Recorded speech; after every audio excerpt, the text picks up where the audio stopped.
Hi, welcome back to another episode of Girls, Girls, Girls, and today I'm being joined by... Carrianne Leung. So give a brief introduction of yourself, like who you are, what do you do? I'm a writer. I'm a fiction writer, among many other things. I have, what else? Oh my gosh, I have so many things that I've done, and it's weird to just say that I'm a writer because that's one of the things that I do. Mm-hmm. I'm also an academic. I'm a teacher. I'm a mom. Yeah. It's really But I'm here as a fiction writer, I think, so yes. Yeah. So we'll start off with like a fun question first. Mm-hmm. If you were a fruit, what would you be and why? Oh my gosh, these are such hard questions. I think I would be a strawberry. Oh. Because I like strawberries. Yeah. Yeah, that's really That's it. That's not very imaginative for a fiction yeah. writer, but yeah. Yeah, Mm-hmm. like that. Some more serious ones. Mm-hmm. In your opinion, what is the best and worst part about being a girl? It is a really great time to be alive as a woman. Mm-hmm. Everything that I do, I think a lot about the women in my family who came before me. Yeah. I had a grandmother who was also a writer, but she wrote under a pseudonym. She wasn't able to use her real name. So I think a lot about those things. I've been able to get a lot of education. I've been able to write books. I've been able to travel. I've been able to do many, many things. And I think a lot about how I live my life in honor for all those women who came before who didn't have those choices that I did. So those are things that are really great about being a woman at this time. But at the same time, we're not really quite there, right? There's still, women are still making less per hour than men. We're still having to fight for reproductive justice. I mean, there's so many things that we have not yet secured in terms of equity and justice. Yeah. Yeah, definitely. So what is your definition of success, and do you think you've achieved it? I do actually think I've achieved it. I'm not somebody who have like a bucket list of things I wanted to do. I'm kind of just lived my life exploring, you know. I think being a writer was the only thing that I ever wanted to do, and it took me a long time to finally have the courage to do that. So I've done that, so I'm proud of myself.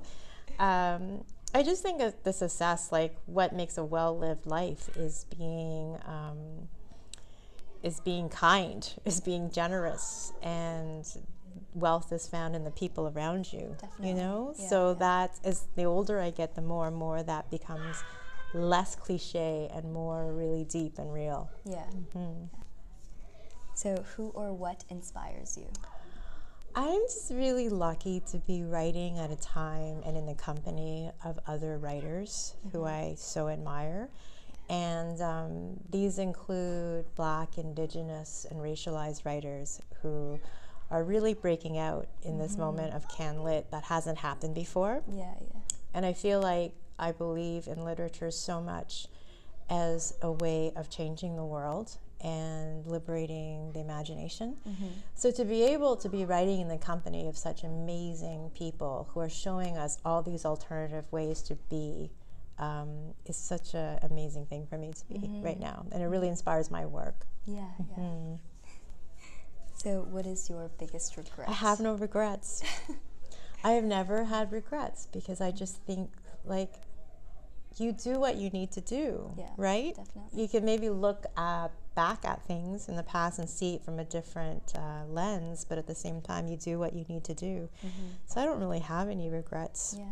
And everything you've done like thus far has led up to what you are now. Exactly.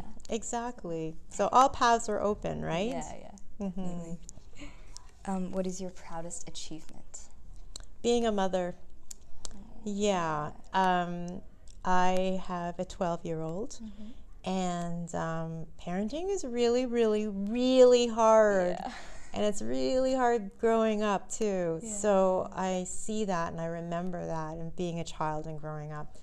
And I'm really proud of the both of us. Yeah. You know, like he didn't come with an instruction manual. Yeah. So every day we're just trying our best, right? And to love and respect each other. And so, yeah, I'm really proud of that.